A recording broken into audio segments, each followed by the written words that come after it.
everyone, and welcome back to my channel. If you're new here, I'm Elizabeth, a holistic health, embodiment, and mindset coach. And today we are going to talk about something that affects so many people but often goes unspoken, and that's the subject of emotional eating.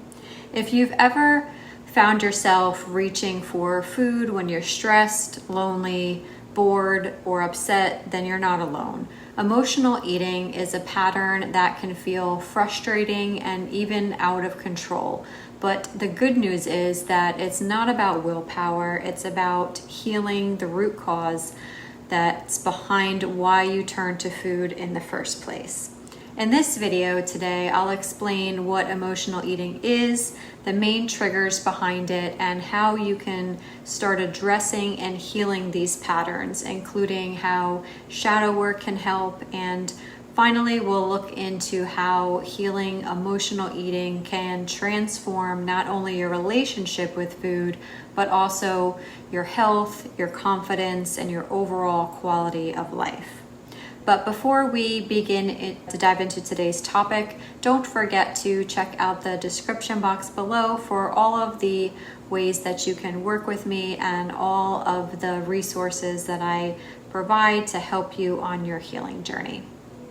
Now, let's dive into today's topic.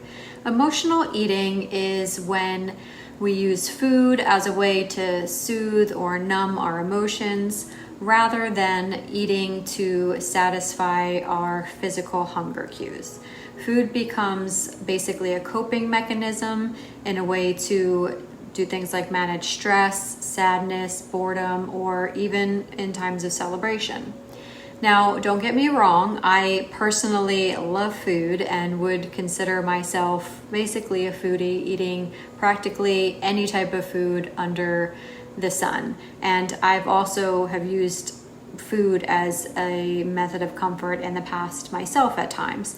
But while eating may provide temporary comfort, over time, emotional eating can do things like lead to overeating or unwanted weight gain, create feelings of guilt or shame, keep you disconnected from your body's true needs, and prevent you from addressing the deeper emotional wounds that actually need your attention and healing.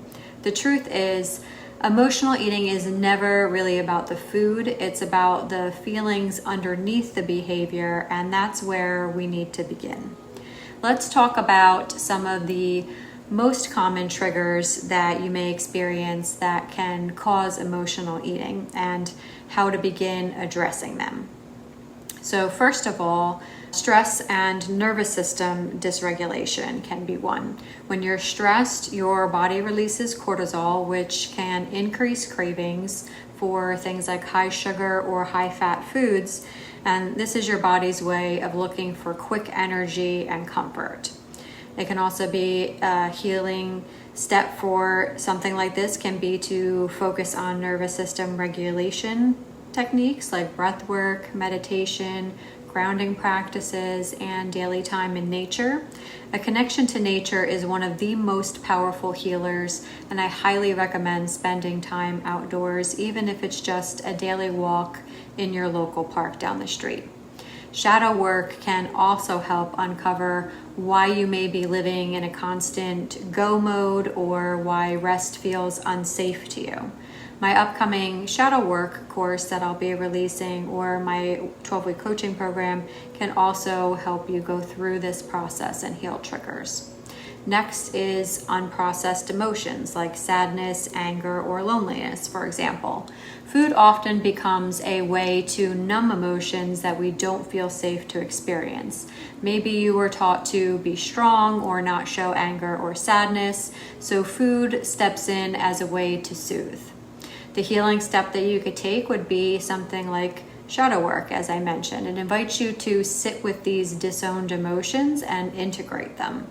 Journaling is great. Guided meditations or working with a coach can help you release the shame that you feel around them.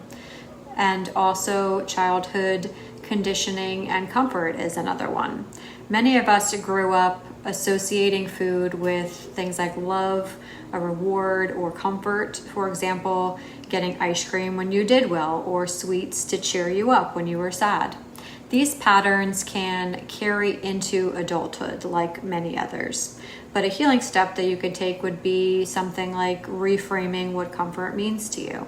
Create nurturing rituals that are healthy that don't involve food. Things like a warm bath with essential oils of things like rose or lavender, reading, maybe getting a massage or a Reiki healing session, or connecting with a friend, to name a few. In shadow work, you can explore your inner child and ask questions like, what comfort did I need back then that I can give myself right now? Also, a diet culture and restriction can be another. Sometimes emotional eating is triggered by restriction. If you've been dieting or labeling foods as bad, then your body and mind eventually rebel. Emotional eating can actually be a response to deprivation, but a healing step can be to practice mindful eating and food freedom. Shadow work, again, can help uncover beliefs around worthiness and control that may fuel restrictive behaviors. Also, a lack of connection and purpose at times, because emotional eating isn't about stress or sadness sometimes, but about maybe a feeling of emptiness and a lack of fulfillment, connection, or joy in life. Food can then become a substitute for the nourishment that you're missing emotionally or spiritually. But a healing step that you can take in this case would be to explore areas of your life that feel disconnected. Ask yourself, where am I abandoning myself? What parts of me am I ignoring? What would truly make me feel fulfilled with purpose? Shadow work, again, can help you to integrate those lost parts of yourself so that you can feel whole without needing to fill that void with food. Healing emotional eating doesn't happen overnight, as with many things. But as you work on the underlying causes, you begin to see transformation, such as reconnecting with your body, and you learn to trust its cues again. You can build emotional resilience without relying on food. You may experience more stable energy, mood, and focus. Also help you to release guilt and shame around eating, or self-control, or feelings of thinking like you somehow are broken, and create a more peaceful relationship with yourself, with food, and your inner sanctuary. Step into deeper self-love is another great one, because you no longer are abandoning yourself in moments of discomfort. And the ripple effect is huge. When you heal emotional eating, you are freeing up your energy, your confidence, and clarity that flows into every area of your life, your relationships, your health, your purpose, and the way you show up in the world. So if you've been struggling with emotional eating, know that it's not about willpower and it's not your fault. It's basically a signal from your body and soul asking for a deeper healing that you may need. By addressing the root causes through things like nervous system regulation, shadow work, self-love techniques, and new supportive habits, you can finally find the freedom that you're looking for. And if you found this video at all helpful, please don't forget to like, subscribe, and share it with someone that may need this message today. It helps to support the channel and others in finding this content. And let me know in the comments below which trigger resonated with you most, and what other type of content that you might like to see on the channel to help support you, so that I can continue to create videos that truly can help you heal. This is your weekly reminder to do something today that brings you joy. Thank you so much for being here and showing up for yourself in this way. I'll see you in the next video.